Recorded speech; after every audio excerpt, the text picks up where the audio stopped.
ఓం Sairam. Hello అండి, అందరికీ నమస్తే. నేను మీ రేణు టిన్సీ. ఈ వీడియో లాస్ట్ వరకు చూడండి. మేము వెళ్ళిన షిరిడి, నాసిక్, త్రయంబకేశ్వర్ జ్యోతిర్లింగ ఆలయము, అలాగే భద్రమారుతి ఆలయము, కృష్ణేశ్వర జ్యోతిర్లింగ ఆలయము, ఇంకా సప్తశృంగి శక్తిపీఠం ఆలయాల గురించి చెప్తున్నాను. సో మీరు ఈ వీడియో చివరి వరకు చూడండి. ఇక మేము మార్నింగ్ ఫ్రెష్ అప్ అయ్యి వెంటనే టెంపుల్కు స్టార్ట్ అయ్యామండి. నడుచుకుంటూనే వెళ్ళాము. టెంపుల్ దగ్గరలోనే హోటల్ తీసుకున్నాము. చాలా బాగా అయ్యిందండి దర్శనం. కానీ వెంటనే పంపించేస్తుంటారు అక్కడ ఉన్న అధికారులు. అలా చూసినా కూడా నా మనసుకు తృప్తి చెందలేదు. ఇంకా నా మనసులో సరిగ్గా బాబాను చూడలేకపోయానే అని బాధపడ్డాను. మొత్తానికి దర్శనం చేసుకొని మేము అక్కడే ఉన్న దునిని స్పృశించి విభూదిని ప్రసాదాన్ని తీసుకొని అక్కడే ఉన్న బాబా శిష్యుల మందిరాలను కూడా దర్శించుకున్నామండి. చూసి బయటకు వచ్చేసాం. తర్వాత మేము అక్కడి నుంచి ఓల్డ్ షిరిడి వెళ్ళామండి. షిరిడి టెంపుల్ నుండి 2 కిలోమీటర్ల దూరంలో ఉంటుంది. ఇక్కడ బాబా ఉన్నప్పుడు వారి జీవనము, ఆ గ్రామ జీవన విధానాలు, బాబా సంచరించిన ప్లేస్లు, ఇంకా ఆయన ప్రజలకు చేసిన మంచి పనులన్నిటినీ మనకు కళ్ళకు కట్టినట్లుగా విగ్రహాలు ఉంటాయి. చాలా బాగుంటుంది. అసలు సాయి అంటే అండి, సా అంటే సాక్షాత్తు, ఈ అంటే ఈశ్వరుడండి. బాబా గురించి అందరికీ తెలుసు కదండి. నాకు తెలిసిన విషయం మీతో చెప్పుకుంటున్నాను.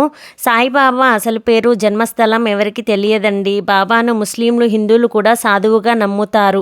ఇతను మసీదులో నివసించారు, గుడిలో సమాధి అయ్యారు. బాబా మాట్లాడటంలో శ్రద్ధ ఇంకా సబూరి అంటారు.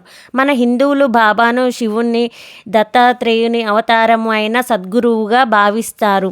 బాబా బోధనలో ప్రేమ, కరుణ, దానం, సంతృప్తి, శాంతి, దైవారాధన, గురుపూజ ముఖ్యమైనవి.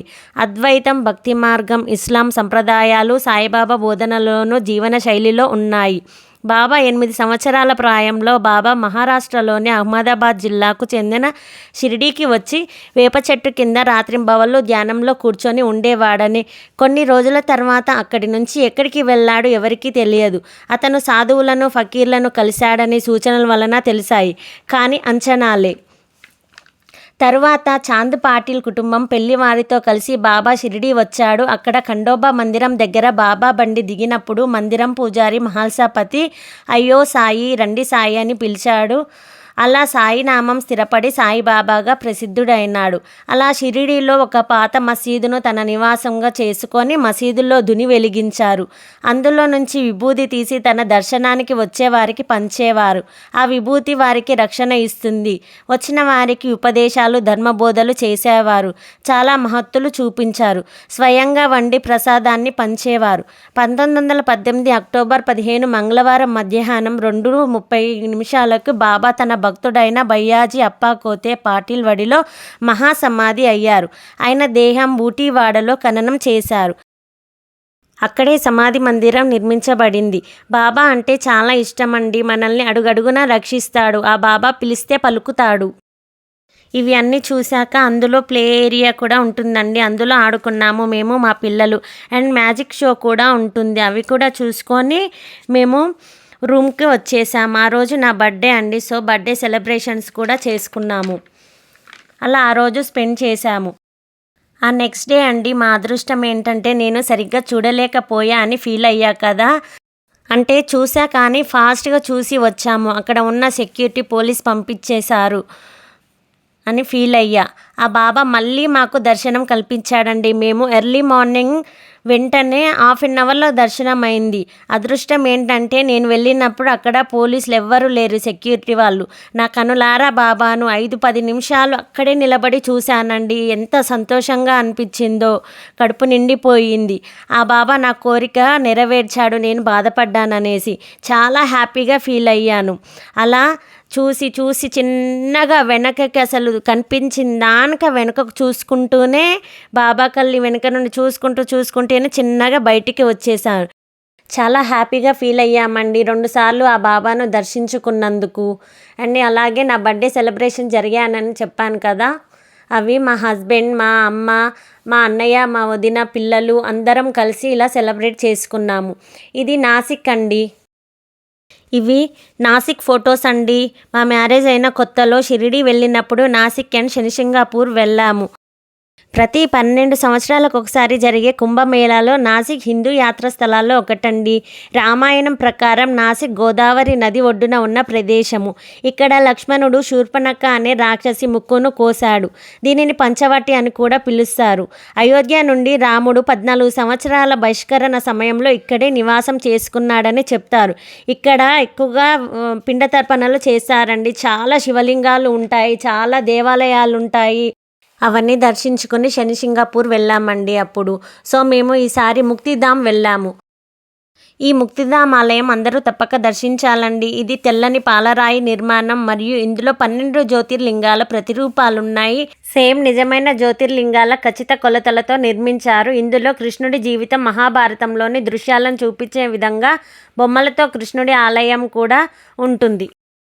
ఇది నెక్స్ట్ డే అండి. మేము త్రయంబకేశ్వర్ వెళ్ళాము.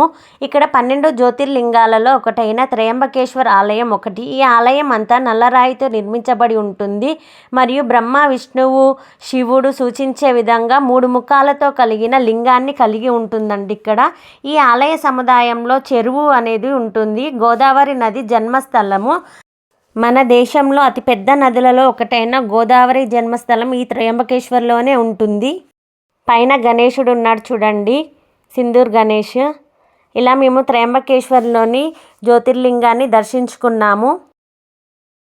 ఇంకా మేము కృష్ణేశ్వర్ జ్యోతిర్లింగం కూడా దర్శించుకున్నామండి. ఈ కృష్ణేశ్వర్ జ్యోతిర్లింగం అనేది 12 జ్యోతిర్లింగాలలో చివరి లేదా 12వ జ్యోతిర్లింగం, కాంతిలింగంగా చెప్తారు. ఈ టెంపుల్ ఎల్లోరా కేవ్స్ నుండి 2 కిలోమీటర్ల దూరంలో ఎల్లోరాలో వద్ద ఉంటుంది.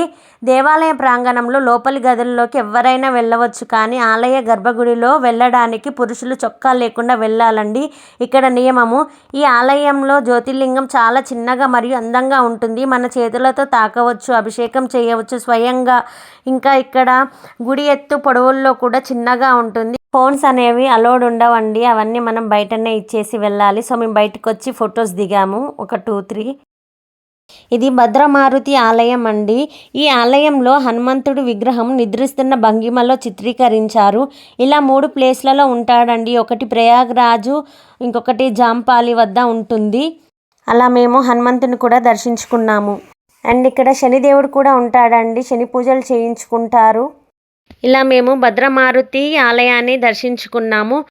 ఇది సప్తశృంగి శక్తిపీఠ ఆలయం అండి. ఇది నాసిక్ నుండి 60 కిలోమీటర్ల దూరంలో ఉంటుంది. ఇక్కడ దేవత సప్తశృంగి నివాసిని 7 పర్వత శిఖరాలలో నివసిస్తుంది. కింది నుండి ఆలయానికి ఎక్కడానికి 510 మెట్లు ఉంటాయండి. అయితే ఆలయ ట్రస్టు పర్నాక్యులర్ ట్రాలీ సౌకర్యాన్ని కల్పించారు. మనం ఆ ట్రాలీలో వెళ్ళాలి. ఆ ట్రాలీలో ఆలయం చేరుకోవడానికి 3 నిమిషాలు పడుతుంది. మళ్ళీ అక్కడ నుంచి 20 నుండి 25 మెట్లు ఎక్కాలి. అప్పుడు మనం ఆలయంలోకి వెళ్తాము. క్యూ లైన్లలో అమ్మవారిని చూడండి, ఎంత అందంగా ఉంటుందో. ఈ ఆలయము 51 శక్తిపీఠాలలో ఒకటి. ఇక్కడ సతీదేవి దేహాన్ని ఖండించినప్పుడు ఆ దేవి యొక్క కుడి చేయి ఈ ప్రదేశంలో పడిందంట.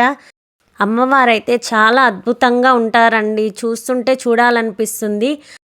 ఇక్కడ కొబ్బరికాయలు పీచుతూ ఉంటాయండి. ఆ కొబ్బరికాయలను మనం తీసుకొని వెళ్తే అవి అమ్మవారి దగ్గర పెట్టి అమ్మవారి దగ్గర ఉన్న కొబ్బరికాయలు మనకు ఇస్తారు. ఆ కొబ్బరికాయలను తీసుకొని వచ్చి మనం పూజా గదుల్లో పెట్టుకుంటారంట. అలా మేము సప్తశృంగి అమ్మవారిని దర్శించుకున్నాము. దర్శించుకొని తిరిగి మళ్ళీ అలాగే ట్రాలీలో కిందికి వచ్చేసాము. ఇంకా మేము మినీ తాజ్మహల్, అలాగే అజంతా కేవ్స్ ఉన్నాయి కదండి, ఎల్లోరా గుహలు, అవి కూడా చూసాము. సో నేను ఆ వీడియో కూడా చేశాను. మీరు తప్పకుండా చూడండి, మిస్ అవ్వద్దు. వీడియో ఎలా ఉందో చూసి లైక్ చేయండి, కామెంట్ చేయండి, అలాగే షేర్ కూడా చేయండి. సబ్స్క్రైబ్ చేయని వాళ్ళు సబ్స్క్రైబ్ కూడా చేయండి. Thank you for watching.